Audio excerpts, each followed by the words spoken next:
Wow! Onion dosa. My choice is always onion dosa. Vegetable dosa. It's my choice. Podi dosa.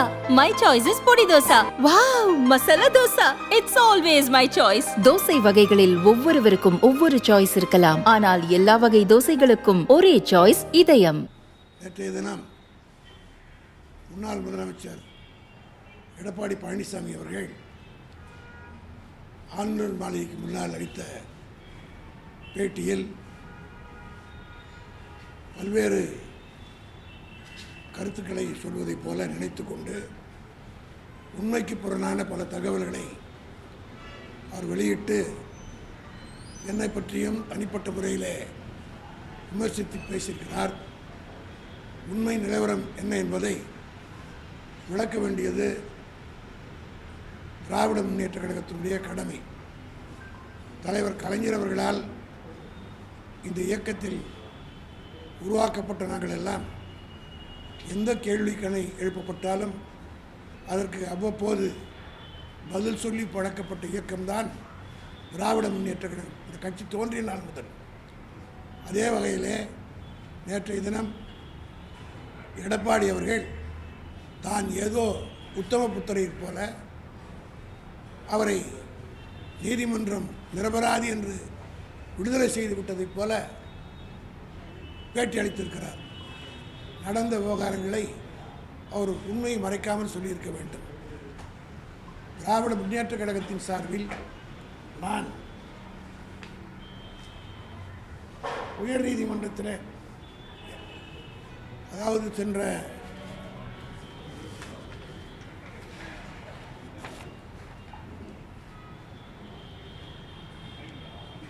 அவர் ஆட்சியில் இருந்த காலத்தில் அவருடைய சம்பந்திக்கும் மற்றவர்களுக்கும் முறைகேடாக டெண்டர்களை கொடுத்ததில் பல்லாயிரக்கணக்கான கோடி ரூபாய் ஹைவேஸ் டிபார்ட்மெண்ட்டில் முறைகேடுகள் நடைபெற்றது என்று அதை விசாரிக்க வேண்டும் என்று விஜிலன்ஸ் அண்ட் ஆன்டி கரப்ஷன் அதற்கு புகார் கொடுத்தேன்.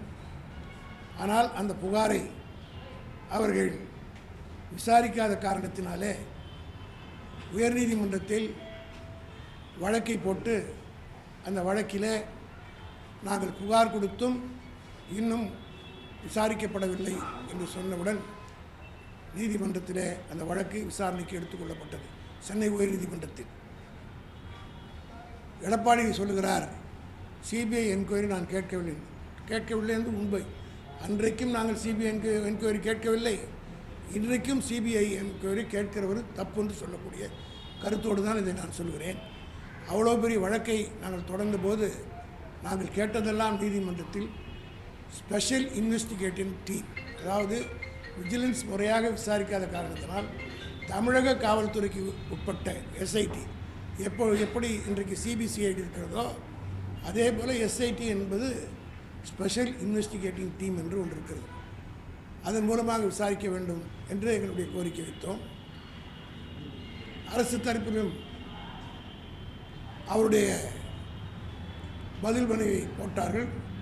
2 பேருடைய வாதங்களை கேட்ட நீதிமன்றம் இது இந்த வழக்கு முறையாக விசாரிக்கப்படவில்லை, இதில் பல்வேறு சிக்கல்கள் இருக்கின்ற காரணத்தினால்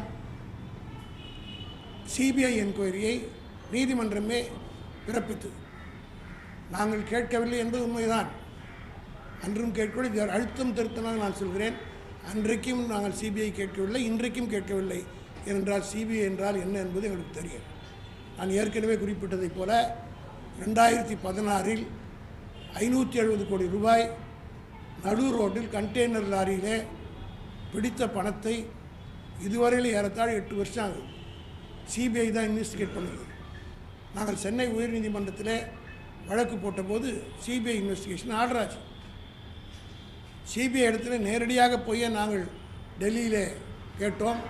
ஆனால் 8 வருஷம் ஆகிறது. அந்த 570 கோடி ரூபாய் யாருடைய பணம் என்பதை இதுவரையிலே சொல்லவும் இல்லை. அதற்குரிய எஃப்ஐஆரும் சிபிஐ போடவில்லை. இப்படி பல வழக்குகள் தமிழ்நாட்டிலேயே பல வழக்குகள் சிபிஐயில் நிலுவையில் இருக்குது. ஆகவே தான் சிபிசிஐடி இன்வெஸ்டிகேஷன் என்றால் துரிதமாக முடிக்க முடியும் என்ற நல்லெண்ணத்தின் அடிப்படையில் தான் தளபதி அவர்கள் அந்த கள்ளக்குறிச்சி சாராய விசாரிப்பதற்காக சிபிசிஐடி விசாரணை மட்டுமல்ல, நீதிபதியுடைய ஓய்வு பெற்ற நீதிபதி தலைவர் ஒரு கமிட்டி அமைச்சிருக்கிறார்.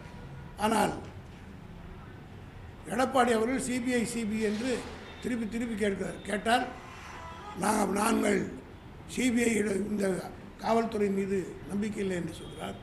இதே காவல்துறை இப்போ சொல்கிறார் இல்லையா, எடப்பாடி நேற்றுக்கு நான் ஒன்றுமே நான் வழக்கு தொடர்ந்த நான் வழக்கை வாபஸ் பெற்றேன்னு ஒரு பச்சை பொய்யை சொல்கிறார். நடந்தது என்ன?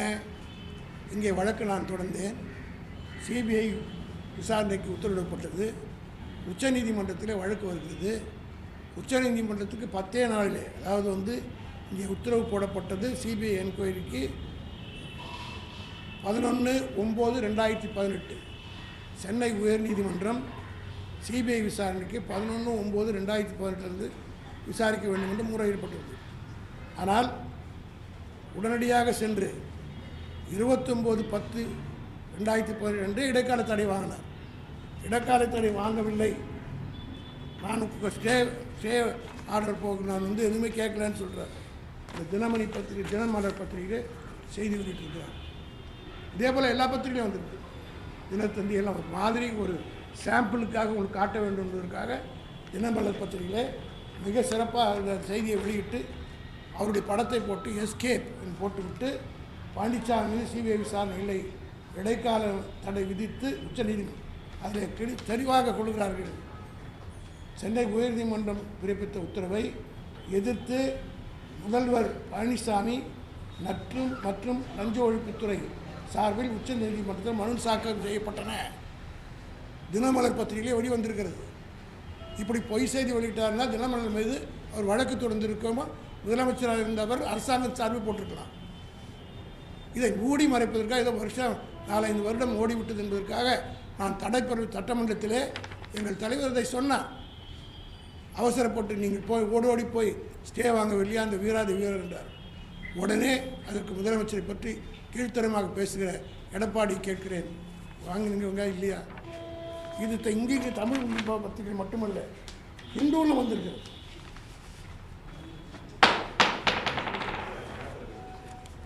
இந்து பத்திரிகையில் complaint against CM SC stays high court order தெளிவாக குறிப்பிடுகிறது. ஆனால் இது பச்சையாக புழுகிறார், நான் தடை கோரவில்லை, செல்லவில்லை. நீதிமன்றத்தில் என்ன நடந்தது என்று சொன்னார். அப்பொழுது அவருடைய ஆட்சியில் இருக்கும்போது ஸ்டே வாங்கிவிட்டார். பிறகு விசாரணைக்கு 2022 ஃபைனல் ஹியரிங் வருகிறது.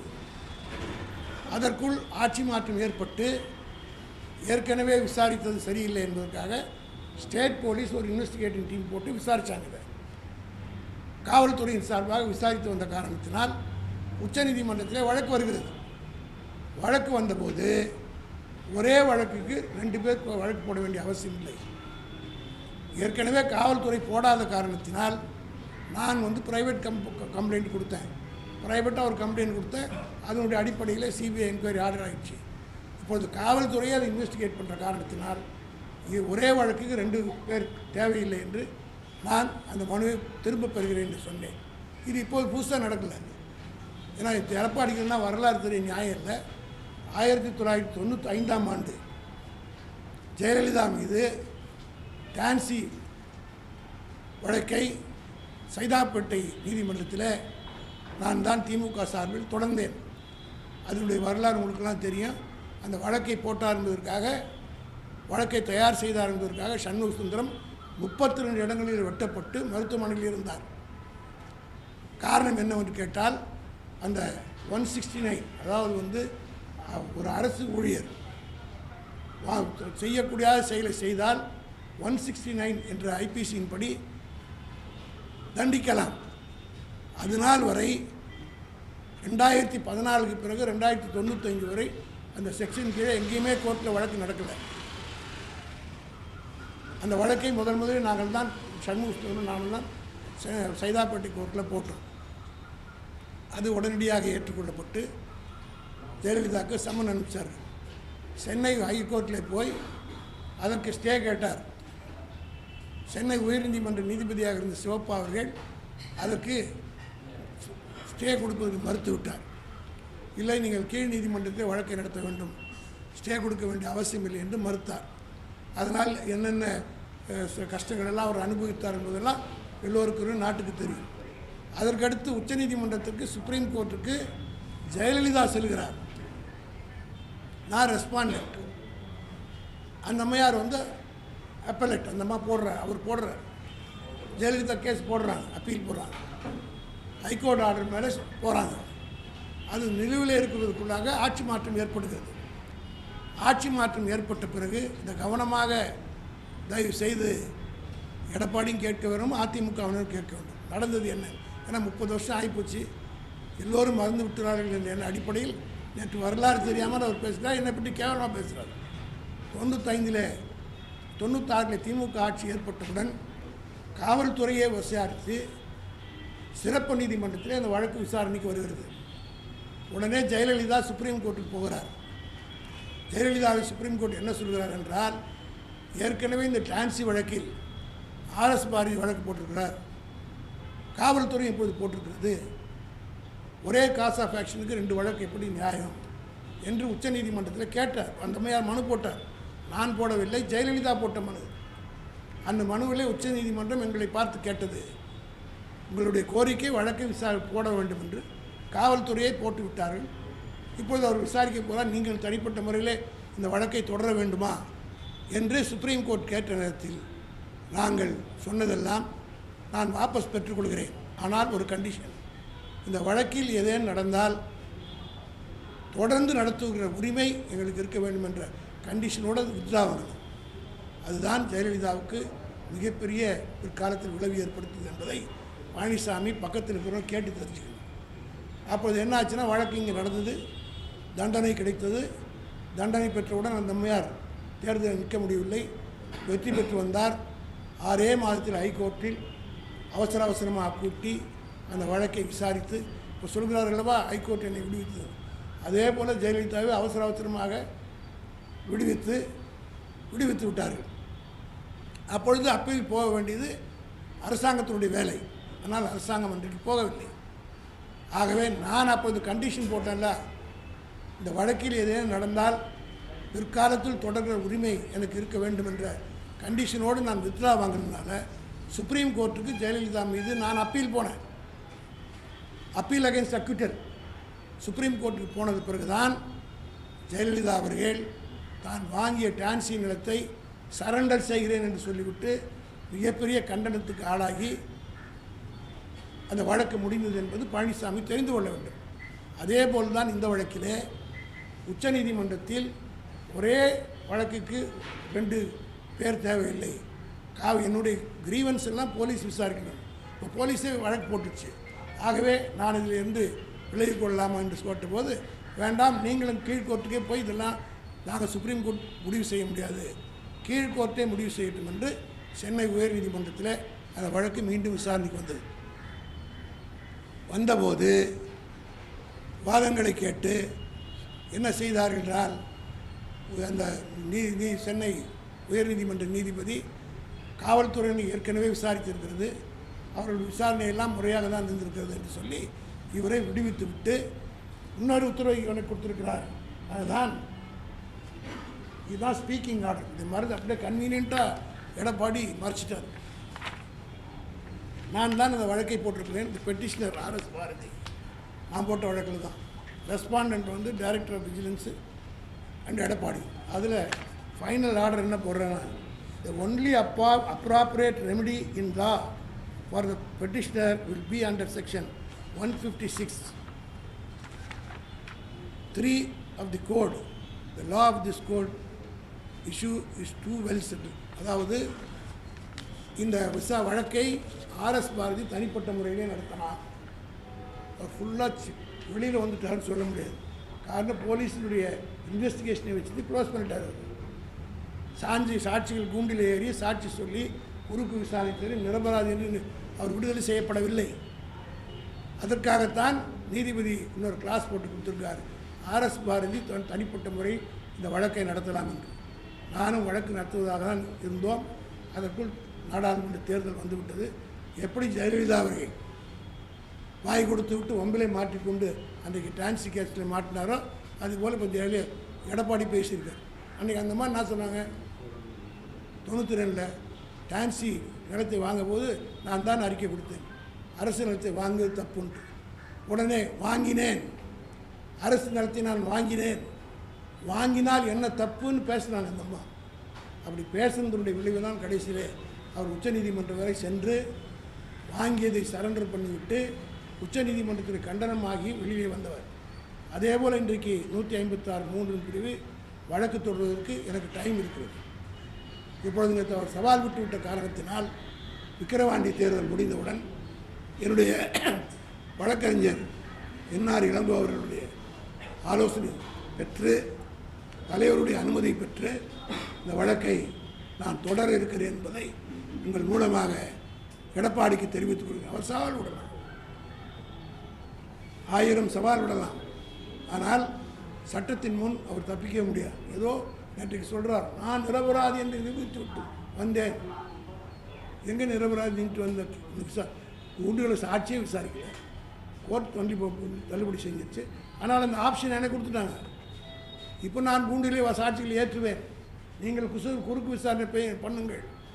எப்படி ஜெயலலிதாவை கடைசியிலே கிடைத்ததோ அதுபோல் நிச்சயமாக எடப்பாடி கிடைக்கும் என்பதை நான் பணிவோடு தெரிவித்துக் கொள்கிறேன்.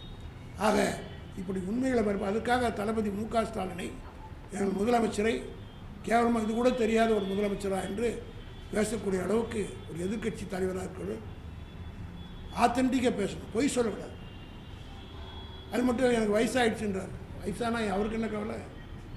எனக்கு வயசானதை பற்றி கவலைப்படுவவங்க வேண்டியவங்கள வேற. ஆனால் எடப்பாடி கவலைப்படுறார், வயசாகிடுச்சான். அது மட்டும் இல்லை, பாடி லாங்குவேஜ் காட்டுறாரு இப்படிங்கிறார். என்ன அர்த்தம்?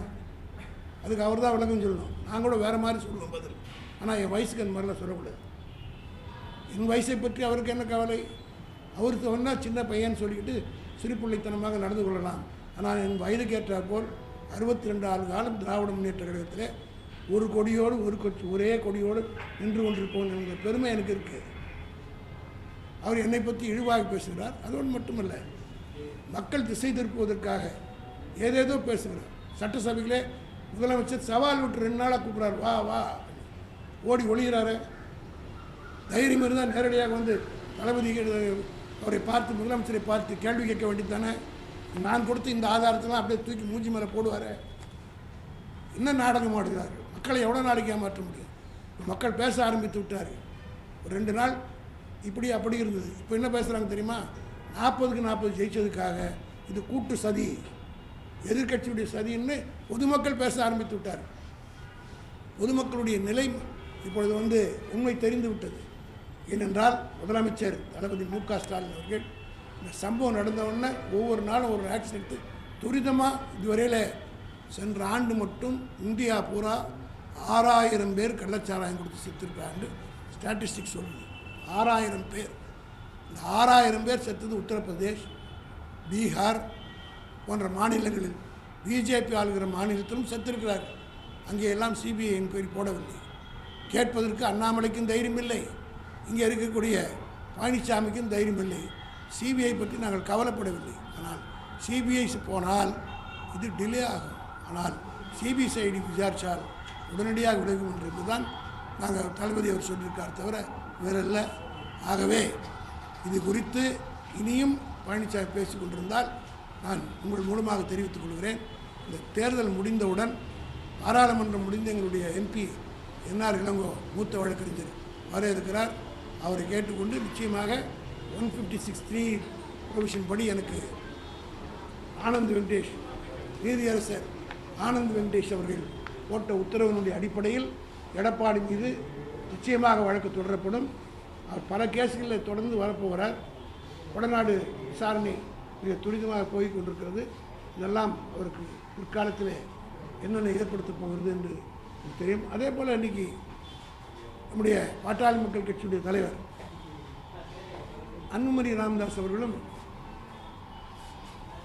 எங்கள் தலைவர் இன்றைக்கு நிறைவேற்றியிருக்கக்கூடிய இந்த சிறப்பு தீர்மானம்,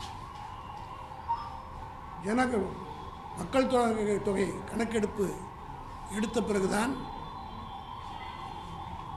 இந்த ரிசர்வேஷனை பற்றியெல்லாம் இறுதி முடிவு எடுக்க முடியும் என்பதை உணர்ந்து இன்றைக்கு ஸ்பெஷல் தீர்மானத்தை, சிறப்பு தீர்மானத்தை சட்டமன்றத்தில் நிறைவேற்றியிருக்கிறார்.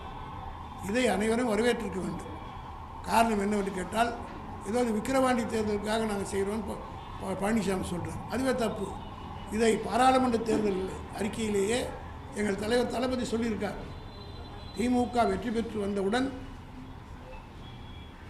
மக்கள் தொகை கணக்கெடுப்பு இந்திய அரசின் சார்பாக எடுப்பதற்கு எல்லா விதமான நடவடிக்கை எடுப்போம்னு சொல்லியிருக்கார்.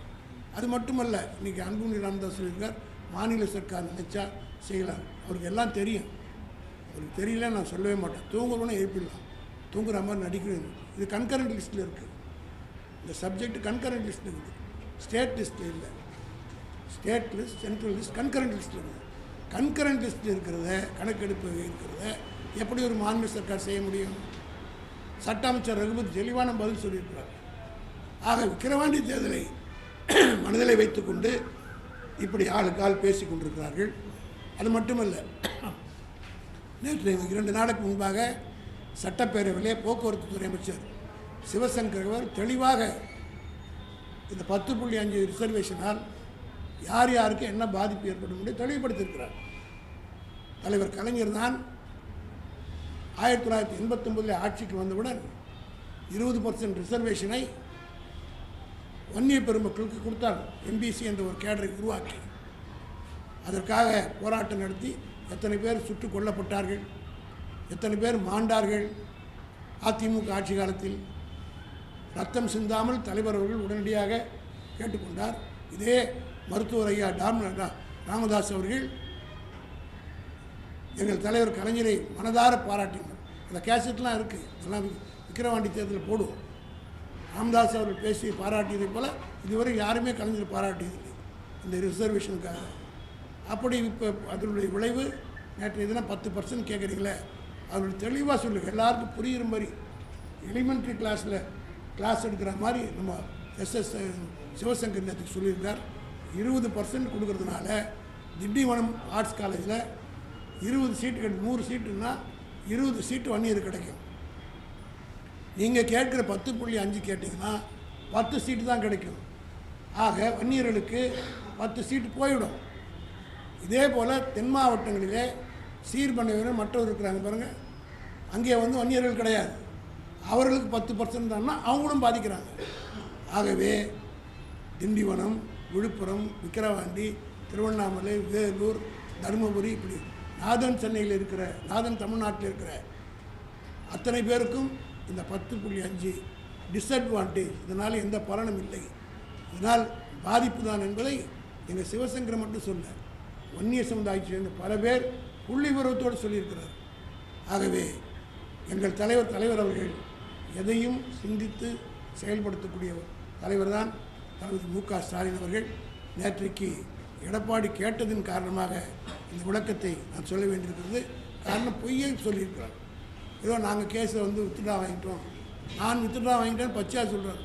நான் வித்ட்ரா வாங்கியிருந்தால் இதே ஆனந்த் வெங்கடேஷ் என்னை வழக்கு நடத்த முடியும் எப்படி சொல்லலாம்? ஆகவே பொய்யை ரொம்ப நாளைக்கு நினைக்க முடியாது. அவர்களுக்கு எதை சொல்வது என்று தெரியவில்லை. 40க்கு 40 நாம் வெற்றி பெற்று விட்டோம், திமுக வெற்றி பெற்று விட்டது என்பதால் அவர்கள் எதையோ சொல்லி பார்க்கிறார்கள். மக்கள் தெளிவாக இருக்கிறார்கள். திராவிட முன்னேற்ற கழகத்துடைய தலைவர் தளபதி மீது மற்றும் பாசம் வைத்திருக்கிறார்கள். ஆகவே இந்த பொய் பிரச்சாரமெல்லாம் ஈடுபடாது என்பதை பழனிசாமிக்கும் மரியாதைக்குரிய டாக்டர் அன்புமணிக்கும் நன்றி. அருந்தியதர்கள் கொடுத்தது இல்லை, சிறுபான்மையினருக்கு ஒதுக்கப்பட்ட அந்த உள்ளுதுக்கீடு எல்லாமே ஜாதிவாரி எடுத்து தான் ஒதுக்கப்பட்டதா அப்படின்னு ஒரு கேள்வி அன்புமணி ராமதாஸ் எழுப்புறாரு. மைனாரிட்டிஸ்க்கு பாருங்க, பேக்வேர்டு வேறு, அதுவே எவ்வளோ பெரிய பாதிப்பு வந்துச்சுன்னு எல்லாம். கிறிஸ்டின்ஸ்க்கு அந்த எஸ்சி கொடுத்ததில் கன்னியாகுமரி டிஸ்ட்ரிக்டில் பெரிய போராட்டமே நடந்தது. ஏன்னா அவங்க அஃபெக்ட் ஆகும். அதெல்லாம் உணர்ந்த காரணத்தினால்தான் கணக்கெடுத்து கொடுக்கணும்னு சொல்லியிருக்கிறார். நிச்சயமாக இந்த பாராளுமன்ற கூட்டத்தில் அதை வைத்து விவாதிப்பார்கள். நிச்சயமாக மத்திய அரசு மக்கள் தொகை கணக்கெடுப்பு எடுப்பதற்கு எல்லா விதமான நடவடிக்கை எடுக்க திமுகவுடைய சார்பில் இருக்கிற இந்தியா கூட்டணி போராடி வெற்றி பெறும். பீகார் மாநில அரசு ஜாதிவாரி கணக்கெடுப்பு நடத்திருக்காங்க. அதே போல தமிழ்நாடு என்ன ஆச்சு? கோர்ட் ஹைகோர்ட் என்ன பண்ணுங்க? நீதிமன்ற தடை இல்லை என்ன ஹைகோர்ட்டில் என்னாச்சு? ஹைகோர்ட்டில் பெண்டிங்கில் டிஸ்மிஸ்ட் 65% கொடுத்தது செயலாளர்னு கொடுத்துட்டாங்க. அதான் சொல்றேன். கணக்கெடுப்பு நடத்துனது கணக்கு அது அந்த ஜட்மெண்ட் என்ன சொல்கிறாங்க? 50% கேப்பை வந்து தாண்டி போனதுனால தான் போன அதே மாதிரி தாங்க. நீங்கள் வந்து உங்களுக்கு அந்த கணக்கெடுக்கிறதே தப்புன்னு சொல்லிட்டாங்க. கன்கரண்ட் லிஸ்ட் இருக்கிறது எடுத்துன்னு வச்சு கோர்ட்டுக்கு போனாங்கன்னு வச்சு, சுப்ரீம் கோர்ட்டுக்கு போனாங்கன்னா ஸ்ட்ரக் ஒன் ஆகி போச்சுன்னா அதுக்கு பிறகு இந்த இஷ்யூவே எடுக்க முடியாது. கோர்ட்டில் ஒரு ஆர்டர் போட்டாங்கன்னா சுப்ரீம் கோர்ட் போட்டுச்சுன்னா அப்புறம் கான்ஸ்டியூஷன் அமெண்ட்மெண்ட் கொண்டாடணும். இதெல்லாம் பெரிய சிக்கல் இருக்குது. அதனால் தெளிவாக செஞ்சால் அவன் தெளிவாக செய்யணும். போன வாட்டியே அவங்க தெளிவாக போடாக்க இருந்தாலும் சுப்ரீம் கோர்ட் ஸ்ட்ரக் டவுன் பண்ணிடுச்சு. அதனால நாங்கள் எந்த காரணத்துக்காக ஸ்ட்ரக் டவுன் பண்ணிச்சோ அதை ரெக்டிஃபை பண்ணணுன்றதுக்காக தான் இந்த தினம் இந்த கணக்கெடுப்பு இருக்கணும். எடுத்து விட்டு உடனடியாக நிச்சயமாக இன்னும் 10 ஆண்டு காலத்துக்கு திமுக தான் ஆட்சியில் இருக்க போகுது. நாங்கள் தான் இந்த 10 ரிசர்வேஷனை சட்ட ரீதியாக பெற்றுத்தரப்போகிறோம். லஞ்ச ஒழிப்புத்துறையோட விசாரணை வந்து உரிய முறையில் நடப்பதாக தான் உங்களோட வழக்கறிஞருக்கு கொடுத்துருக்கீங்க. ஆனால் வந்து ஏற்கனவே 3 வழக்கு அதுக்காக விசாரணை பண்ணல. ஊழல் அவர் போட்டது வந்து இதில் அவங்க விசாரணை பண்ணலை. விசாரணை முறைகேடாக பண்ணிட்டாங்க. அது என்னன்னா சீஃப் மினிஸ்டர் எடப்பாடி அவர் ஆட்சியில் இருக்கார்.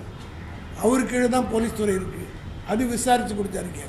நான் கொடுத்த டிவிஎஸ்சி கம்ப்ளைண்ட் என்டர்டெயின் பண்ணலை. அவங்க தனியாக போட்டு வந்து கொடுத்துட்டாங்க. அதனால் அந்த விசாரணை கூடாதுன்றது தான் நான் கொடுத்தேன். அதற்காக வந்து அதுக்கு பிறகு ஆட்சி மாற்றம் வருது. தெளிவான கேள்வி இது, விளக்க வேண்டியிருக்கிறாங்க.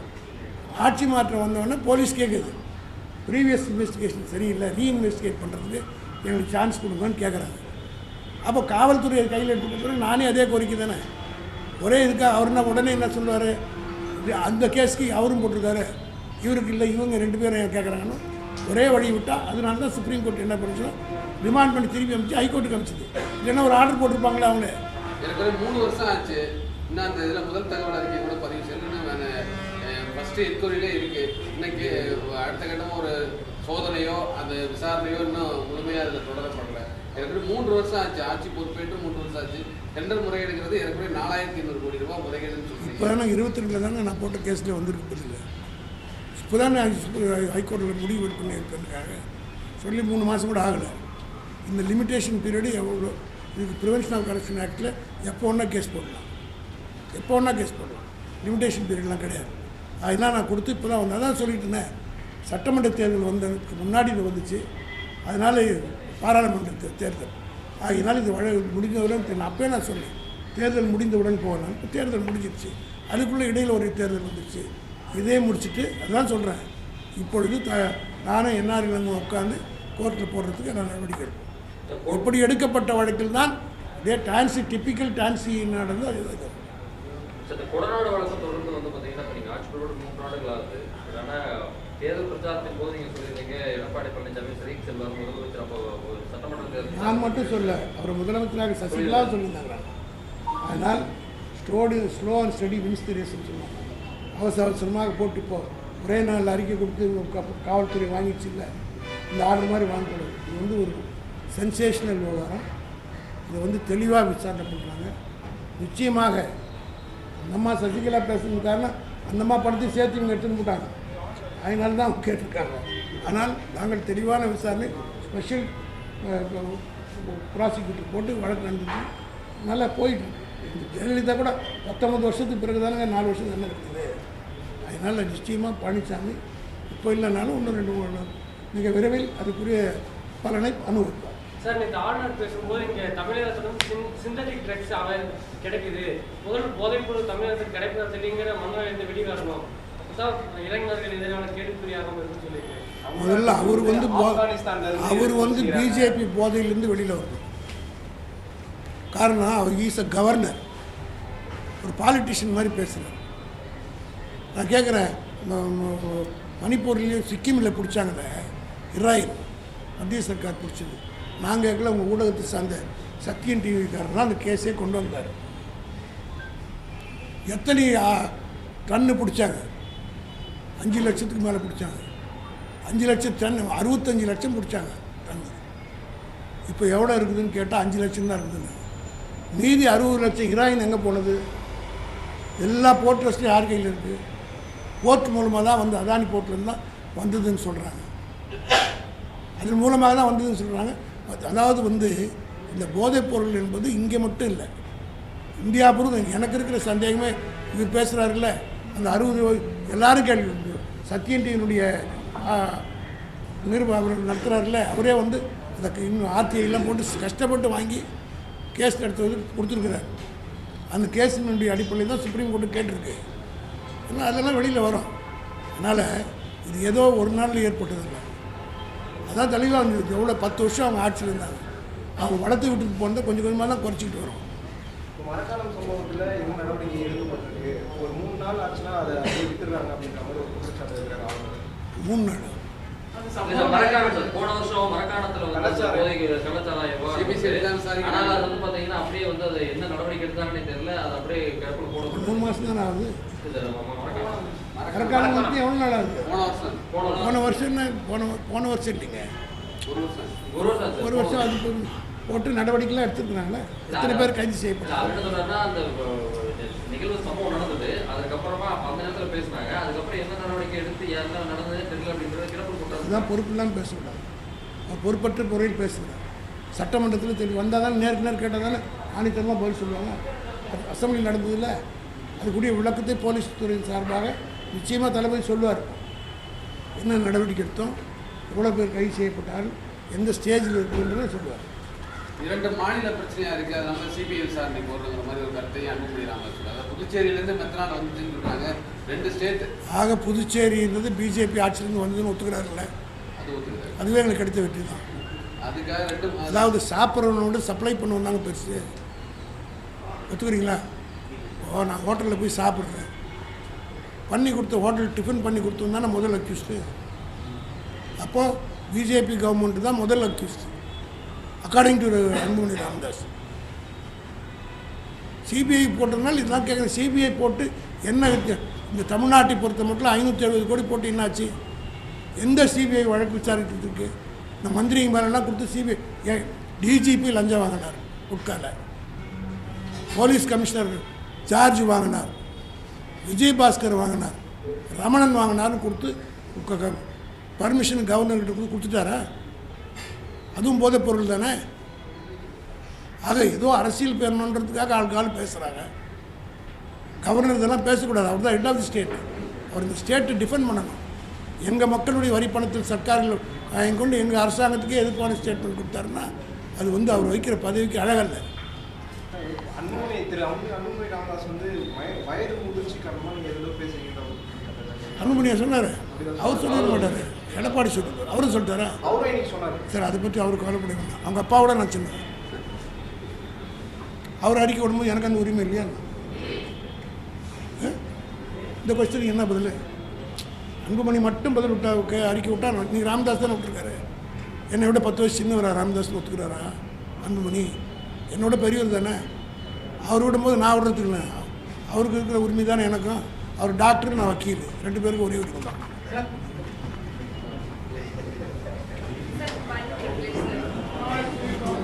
Just on CBI